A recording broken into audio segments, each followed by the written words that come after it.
Alright, welcome to my second video. The first one I did a quick little video about the books I had on baseball.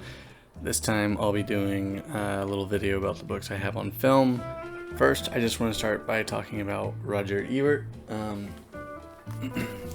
I was young when an aunt gave me Great Movies, I guess his first collection of great movies, and just a lot of his analysis of a lot of films that as a young man I'd only seen a few of them, like Godfather and Schindler's List and a few others, but I would just kind of make it a point to watch a lot of these films and then read about them, and Roger Ebert has really influenced me on how to look at films and what to think about films, and I always kind of refer back to him whenever I'm kind of piecing together a movie, and usually I kind of agree with his take and with his perception and his perspective on a particular film.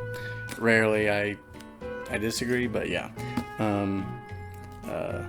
Very grateful that my aunt understood that I was into movies and into cinema, and she got me my first Ebert book. Since then, I was able to get Great Movies 2, another good collection, Great Movies 3, and then this is a book that Ebert didn't, he curated a bunch of other people writing about films, and it's just called Roger Ebert's Book of Film, From Tolstoy to Tarantino, the finest writing from a century of film.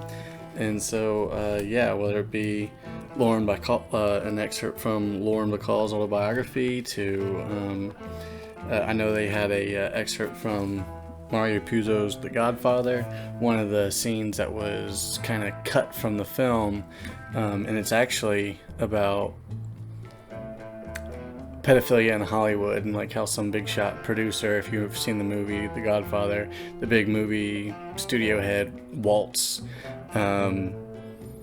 whenever Tom Hagen goes out to his property, you all know the infamous horse's head scene. What they cut out of the movie, interestingly enough, is that Waltz he has a date of sorts with a very young woman, and anyway, neither here nor there, but obviously, a big film with a big budget wasn't going to have that type of scene in the movie, but it was absolutely in the book. That's probably going to get cut out. Next we have Peter Biskin's Easy Riders and Raging Bulls. This book goes into what is referred to as New Hollywood, and that is essentially a lot of the popular but kind of counterculture films that were made in the 70s. Peter Bogdanovich made quite a few films during that time.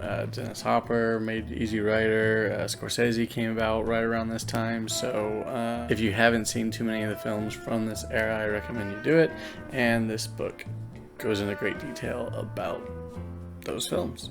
The majority of these books aren't histories or historical accounts or commentaries or criticisms. Most of these books are written just to be novels or plays or what have you, and then they were later adapted into films, such as Stephen King's Rita Hayworth and the Shawshank Redemption. It's kind of like a little novella that's included in this collection of a few short stories and novellas. I read that when I was in middle school, I think 8th grade.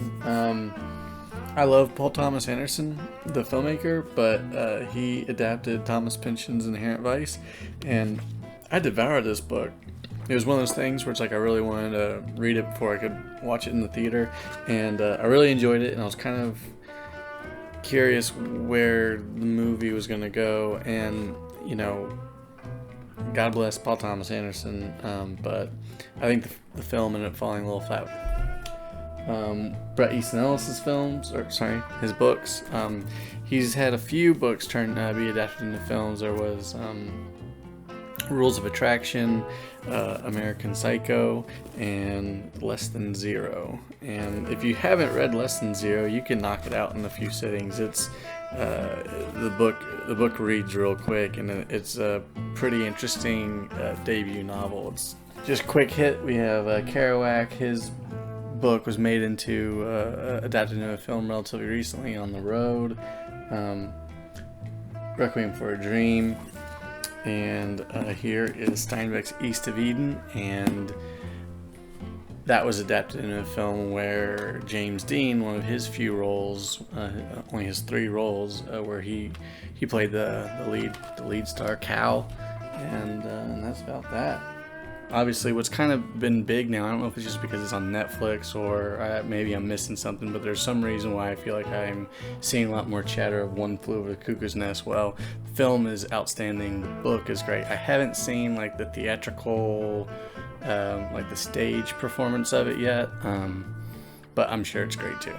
That said, one thing I wanted to mention before I come to a close, considering this is supposed to be a fairly short little vid.